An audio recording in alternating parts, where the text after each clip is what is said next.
ఆంధ్రప్రదేశ్లో నిరుద్యోగుల కలలను సాకారం చేస్తూ విద్యాశాఖ మంత్రి నారా లోకేష్ మరో సంచలన నిర్ణయం తీసుకున్నారు. ఉగాది పర్వదినాన్ని పురస్కరించుకుని రాష్ట్రంలో కొత్త డిఎస్సి నోటిఫికేషన్ ఇచ్చేందుకు ప్రభుత్వం సిద్ధమవుతోంది.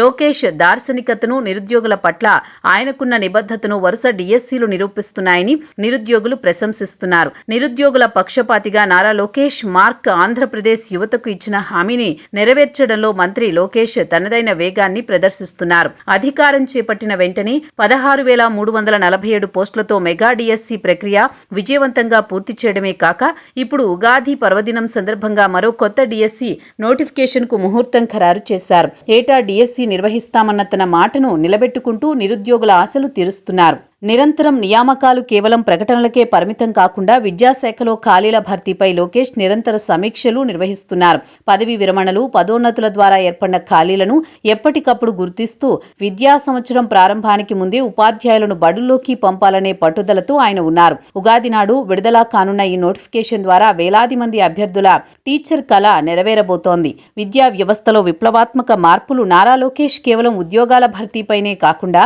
ప్రభుత్వ పాఠశాలలో విద్యా ప్రమాణాలను పెంచడంపై కూడా ప్రత్యేక శ్రద్ధ వహిస్తున్నారు. స్కూల్ ఇన్ఫ్రాస్ట్రక్చర్ నుంచి డిజిటల్ లెర్నింగ్ వరకు ఆయన తెస్తున్న మార్పులు రాష్ట్ర విద్యా ముఖ చిత్రాన్ని మారుస్తున్నాయి.